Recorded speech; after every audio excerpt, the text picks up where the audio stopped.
आपका स्वागत है एफएमजी सर्कर पर, जहां कहानियां शब्दों के जादू से जिंदा होती हैं। हमारे साथ जुड़ें और करें रोमांचक पर्याप्त सफर में, जो हमें किसी कल्पना की दुनिया, रोमांचक और दिल को छूने वाली गतिविधियों की ओर ले जाता है। पौराणिक कथाओं से लेकर कल्पना से भरे ख्यालात तक, प्रत्येक वीडियो आपको कहानीबद्ध अनुभव की यात्रा पर ले जाएगा।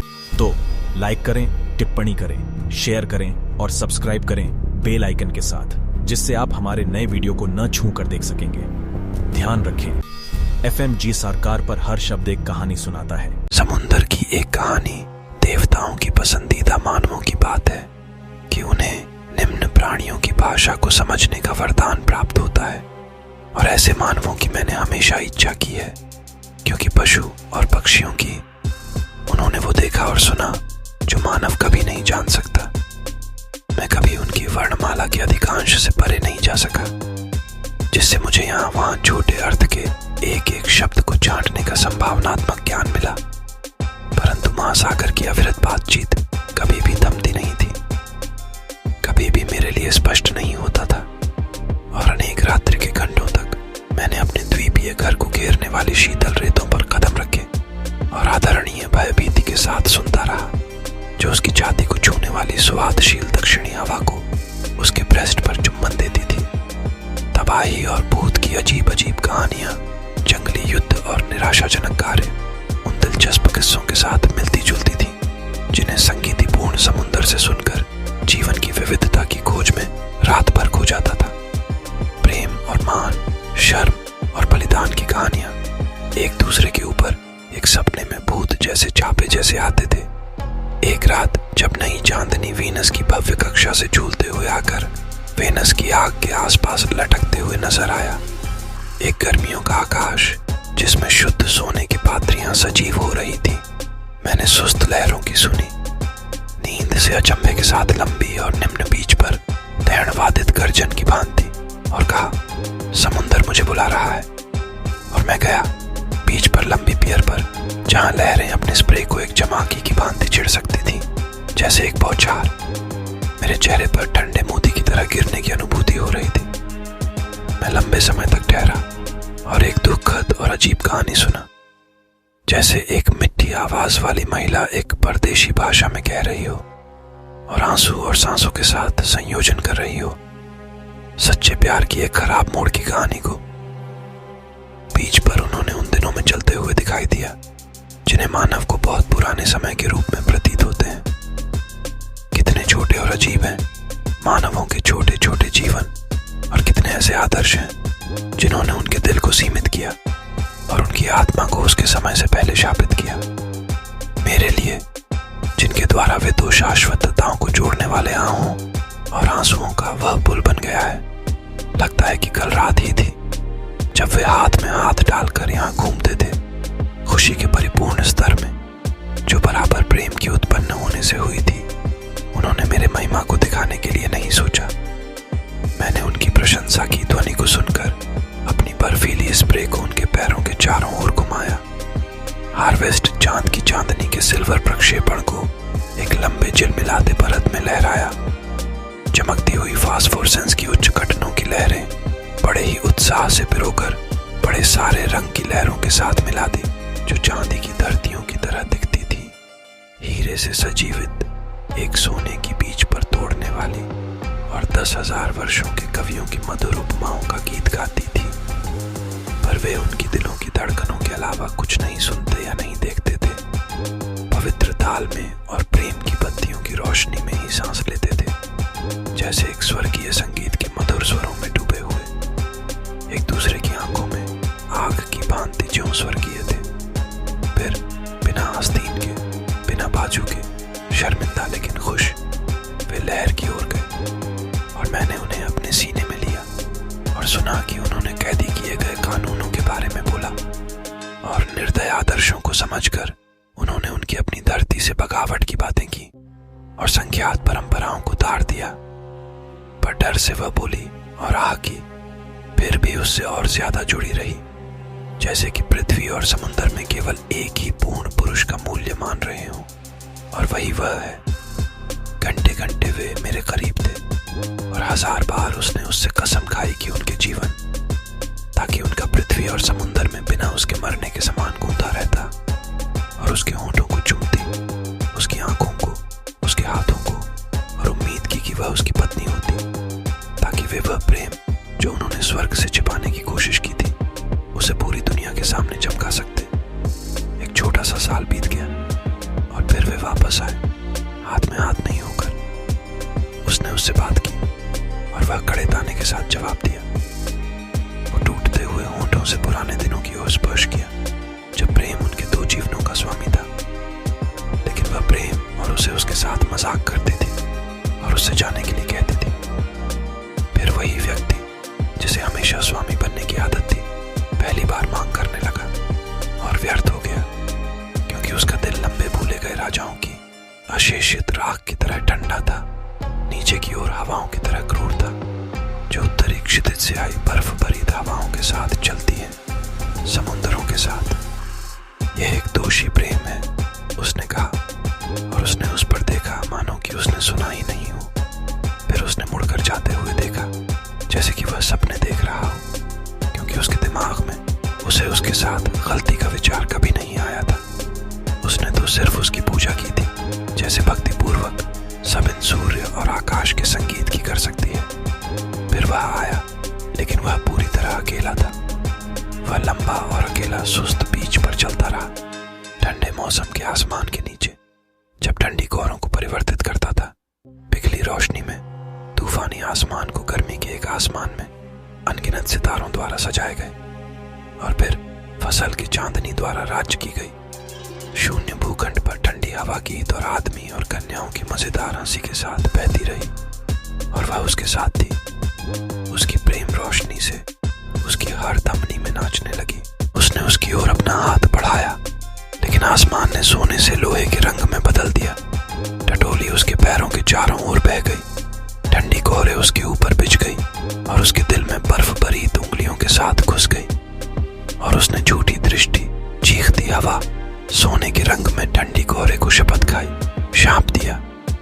जिस दिन उसने पहली बार उसे देखा और अपने पैरों के नीचे डायने वाली लहरों से कहा, मुझे पागल होना चाहिए, मेरे वंश का श्राप मेरे ऊपर गिर गया है, अन्यथा मैं क्यों वो देख रहा हूं जो नहीं है, दूर से आने वाली आवाजों को सुन रहा हूं। मैं क्यों एक कपटपूर्ण और चंचल महिला की छवि को पालता हूं, जो एक प्रेम की हलचल से या कमजोर भावना से धूप की तरह बहते हुए सोचा कि एक दिन वह मुझसे प्रेम करती थी, पर वास्तविकता में नहीं करती थी। ना ही जीवन में किसी के प्रति प्रेम किया, केवल अपने अलग स्वार्थी आत्मा को। और उसने हवाओं और लहरों के नाम बुलाया, लेकिन इसके साथ में वो एक श्राप जो गहरा और कड़ा था, जो सुल्फर की सांस उसके सूखे हुए होंठों से फटकने वाली थी, जैसे जहन्नम के पीड़ितों के सूखे हुए होंठों से बाहर उड़ती है। और अंधेरे से एक आवाज आई जो उसे उपहासपूर्ण दिखाई दी, एक प्रेत की तरह क्रोधित होकर, जैसे कि किसी अशुभ रीति पर हलचल हो रहे भूत ने उसे उलटा कर दिया। उसने मुड़कर उस उपहासकारी आवाज की ओर देखा और उसे बुलाया कि वह उसके पास आए और उसके धनी को विनाश करने के लिए ऐसा प्रतिशोध ले सके जो दमन के दम में उड़ा दे, दुनिया को हिला डाले। दूर की रोशनियां बारिशी कोहरे के माध्यम से हल्के अदृश्य रोशनियों की तरह दिखाई दी, और उनमें दो अद्भुत रूप थे जो सैकड़ों गज ऊंचे दिखाई दिए। क्रोधित होकर उसने उन पर दौड़कर उन्हें नीले बलू पर गिराया और उन्हें पीछे किया और उन्हें पीड़ित किया और कुचल दिया, और पिघले गिले बालू पर मारकर स्वयं को राजा समझते हुए उन्हें अदर किया।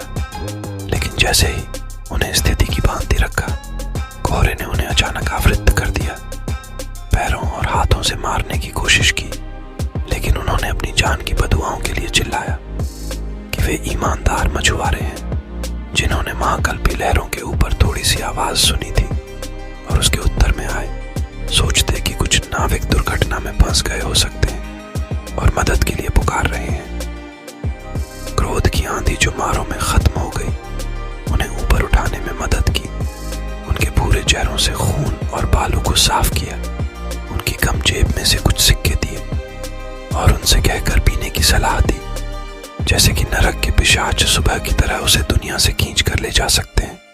उसे उनके रास्ते पर भिजाने के बाद ग्रे डॉन ने उसे पानी वाली वर्षा पर सोते हुए पाया, जिन पांवों ने अब उसके दिल पर कुचलते हुए चले दिए। फिर मैंने उसके गालों पर ठंडी और मीठी लहरें भेजी और उसका जागना हुआ और जागते हुए कह दिया, मेरे लिए चुंबन।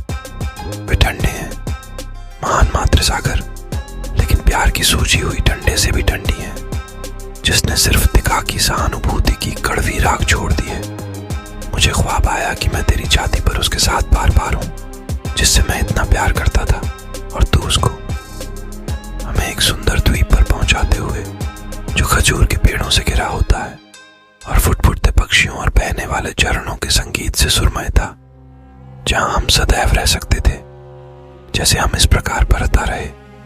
प्रेम की देवी एक सुनहरे मेघ से उतरी और मेरी दुल्हन की सफेद छाती को खोलकर, लेकिन मेरी दुल्हन नहीं, उसका दिल वहां से ले गई और उससे एक काली बूंद निकाली, जो लवारिस समुंदर पर गिरी और रूप लेते हुए एक भीषण प्राणी बन गई, जिसने कहा, मेरा नाम है आत्मिकता, और लहर में गायब हो गई। फिर उस ठंडे दिल पर सांस लेते हुए एक आकाशीय आग की लहर मारी, जिससे वह एक योद्धा की धड़कन की तरह ठोक उठा। जब युद्ध के लिए तुरही बजाई जाती है, उसने उसे पुनः रखा, सफेद गोले को एक स्पर्श से ठीक किया और मेरे ओर हंसते हुए वह सुनहरे मेघ में गिर गई, जो संगीत से रचा हो जैसे। और तब उसने ठंडे दिल पर सांस लिया। आकाशीय ज्यों की आग उसके दिल को छुआ और वह योद्धा की तरह उसके हृदय को धक्का देने लगी। जब युद्ध के लिए तुरही बजती है, फिर वह उसे पुनः वापस लगाती है, हिरने जैसी एक चूमा लगाती है, और मेरी ओर हंसते हुए देखकर वह सोने की बदली में बस गई, जो संगीत की तरह सजीवित थी, और हजारों फूलों की खुशबू एक गोल हाथ मेरे गर्दन के चारों ओर फिरा, और हम दिल से दिल तक बहते रहे, हमारे स्वर्ग की ओर जो जन्नत होने वाला था। तुम्हारी खारी पानी पर श्राप हो, जो कड़वी आंसुओं की दुनिया सी लगती है, मरे हुए लोगों की बदबू से लबालब और शांत हो। हड्डियों और समुंदर की सुन गई जहाजों की कोटियों की बदबू से वे मुझे तेरी उदास सदैव बजने वाली सीने पर वापस बुला लिया है, कि मैं खुद को उसके लिए बुराई करूं, जो मुझे तिरस्कार करती है। अपने गर्म दिल को एक जड़े हुए संगमरमर की तरह बर्फीले पत्थर पर बर्बाद करने के लिए, मूर्ख प्रार्थनाओं और अमर्यादित आंसुओं के साथ देवताओं को उसमें सांस दिलाने के लिए, मानव जीवन की सांस को प्राप्त करने के लिए, जैसे कि वह पुराने यूनानी व्यक्ति को किसी मूर्ति के प्रति प्रेम हुआ था, जो दिव्य रूप से नहीं थी, लेकिन वो उसी समान दिल वाली थी। ये मेरी इस मूर्खता को इस पागलपन में ले जा रहा है, वो पुराना पुराना श्राप जो हमारे घर के आसपास लटकता रहा है, जैसे कि 300 वर्षों तक ये बुराई की छाया थी, कभी कभी दिखाई नहीं देते, कारणों से खूनी झगड़ों में पट पड़ता था, और भगवान की इच्छा के खिलाफ डरावने बागावतियों में। भाग्य के साथ और लड़ना व्यर्थ है। मेरे साथ मेरी परमपिता मां के साथ किया गया, जिन्होंने प्रसिद्ध ऊंचाइयों को चढ़ाई और मध्य आकाश में खड़े हो गए, ब्रिटेन की शक्तिशाली दुनिया के मास्टरमाइंड बने। फिर जैसे कि भगवान की चढ़ी बरसाती बिजलियों से जड़े ऊंचे पहाड़ी दरकार जाते हैं, एक गिरने वाला तारा अनंत काल के अंधकार में डूबा और अपनी मृत्यु से 10 वर्ष पहले ही मर गया। न मेरे पिता से एक स्कोर असहमत राजाओं के माध्यम से आया हुआ कठोर इरादा है, न माता की प्रार्थनाओं वाले ताबीज से, जो सोते वक्त मेरे शिशुता को सुखद लोरियों में सुनहरे धागों की तरह बुने गए हैं। मेरे कुछ फायदे की कोई बात नहीं हो सकती। मैं बस लड़ सकता हूँ और गिर सकता हूँ। उसने मेरी मदद कर सकती थी कि आवाजों को वापस पलट दूं, लेकिन वो नहीं की, और यह अच्छा है। फिर एक सूखे हुए गुलाब को एक संग्रहण से उठाते हुए उसने उसे चुमा, उसे आंखों के सामने देखते हुए समुंदर में दूर फेंक दिया, उसे वहां नृत्य करते हुए देखा और कड़ा हास्य के साथ कहा, वो आखिरी कड़ी है जो मुझे पुराने दिनों से बांधती है, और वो टूट चुकी है। पाप का मूल्य मौत है, और मैं इन लंबे महीनों से मरा हुआ हूँ और नरक में गहराइयों में हूँ। फिर भी भूमि और समुंदर दोनों मेरे लिए एक आदरणीय मरे हुए के बीच में शांतिपूर्ण स्थान नहीं देंगे, क्योंकि इतने अपमानपूर्ण तरीके से मारे गए किसी के लिए ना तो भूमि ना समुंदर मन्नत देंगे। आपके साथ इस कहानी भरे सफर पर आने के लिए धन्यवाद। हमें खुशी हुई कि आपने हमारे साथ यह मनोरंजक यात्रा किया।